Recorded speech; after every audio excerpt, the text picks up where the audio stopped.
অখিল গগৈয়ে অসমৰ বানপীড়িত অঞ্চলৰ লোকসকলক গৰু, কুকুৰ, মেকুৰী, ছাগলী, গাহৰিৰ লগত তুলনা কৰা দেখিবলৈ পোৱা গৈছে। কিন্তু কিহৰ বাবে অখিল গগৈয়ে আজি এনেকুৱা ধৰণৰ মন্তব্য কৰিবলৈ বাধ্য হ'ল? অকল এয়াই নহয় বন্ধুসকল, বানপীড়িত অঞ্চলৰ লোকসকলৰ সমস্যাক লৈ পেলাই মুখ্যমন্ত্ৰী নাইবা অসম চৰকাৰখনে যেনেকুৱা ধৰণৰ পদক্ষেপ হাতত ল'ব লাগিছিল তেনেকুৱা ধৰণৰ পদক্ষেপ হাতত লোৱা নাই বুলি অখিল গগৈৰ গৰ্জন শুনিবলৈ পোৱা গৈছে। বন্ধুসকল, এটা মই ভিডিঅ' ক্লিপ আপোনালোকক দেখুৱাবলৈ গৈ আছোঁ। এই ভিডিঅ' ক্লিপটো আপোনালোকে চাওক, তেতিয়া গম পাই যাব যে অখিল গগৈয়ে এনেকুৱা ধৰণৰ বিস্ফোৰক মন্তব্য কৰাৰ মূল কাৰণ কি।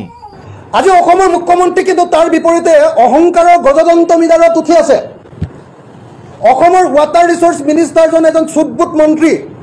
যদি অসমৰ মুখ্যমন্ত্ৰীয়ে অসমৰ কোনোবা এটা গৰুৰ নামত, কোনোবা এটা পৰিয়ালৰ এটা গৰুৰ নামত দৈনিক 4 কেজিকে যদি দানা দিছোঁ বুলি কোনোবাই প্ৰমাণ কৰিব পাৰে, তেতিয়াহ'লে মোৰ নাম অখিল গগৈ নহয়। মোৰ নিজৰ সমষ্টিতে আনকি আজিৰ দিনটো পৰ্যন্ত বাৰম্বাৰ দাবী কৰাৰ পাছতো ৰিলিফ মেনুৱেল অনুসৰি এতিয়ালৈকে কোনো মানুহক কেতিয়াও কোনো পৰ্যায়ত চৰকাৰে বান সাহায্য দিয়া নাই। বান শিবিৰত থকা অথবা বানপানীত পৰা কোনোবা গাভৰু বোৱাৰী বা গাভৰু ছোৱালীয়ে আজিৰ দিনটোত পলিথিনত পায়খানা কৰি বানপানীলৈ পায়খানা দলিয়াই দিবলগীয়া পৰিস্থিতি হৈছে।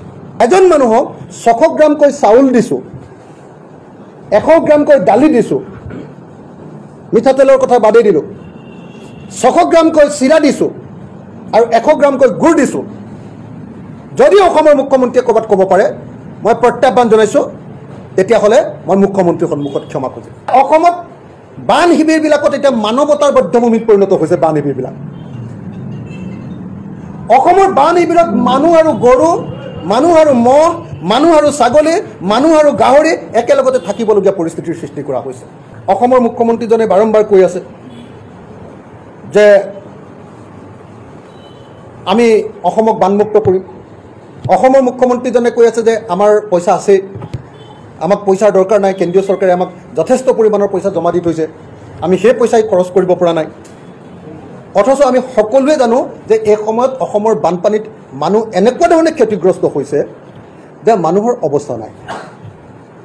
মই এইটো স্পষ্টকৈ ক'ব পাৰোঁ এজন বিধায়ক হিচাপে, মোৰ নিজৰ সমষ্টিতে আনকি আজিৰ দিনটো পৰ্যন্ত বাৰম্বাৰ দাবী কৰাৰ পাছতো ৰিলিফ মেনুৱেল অনুসৰি এতিয়ালৈকে কোনো মানুহক কেতিয়াও কোনো পৰ্যায়ত চৰকাৰে বান সাহায্য দিয়া নাই।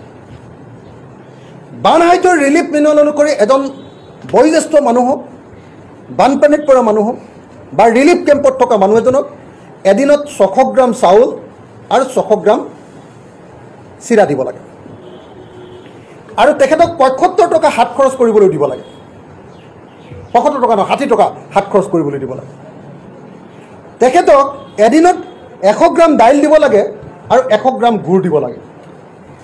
মই অসমৰ মুখ্যমন্ত্ৰীক প্ৰত্যাহ্বান জনাই কৈছোঁ যে অসমৰ কোনোবা এটা বান শিবিৰত বা অসমৰ যিকোনো বানপীড়িত মানুহক যদি অসমৰ মুখ্যমন্ত্ৰীয়ে ক'ব পাৰে যে এদিনত এজন মানুহক, গোটেই পৰিয়ালক নহয়, এজন মানুহক 600 গ্ৰামকৈ চাউল দিছোঁ, 100 গ্ৰামকৈ দালি দিছোঁ, মিঠাতেলৰ কথা বাদেই দিলোঁ, 600 গ্ৰামকৈ চিৰা দিছোঁ আৰু 100 গ্ৰামকৈ গুড় দিছোঁ, যদি অসমৰ মুখ্যমন্ত্ৰীয়ে ক'ৰবাত ক'ব পাৰে, মই প্ৰত্যাহ্বান জনাইছোঁ, তেতিয়াহ'লে মই মুখ্যমন্ত্ৰীৰ সন্মুখত ক্ষমা খুজিম।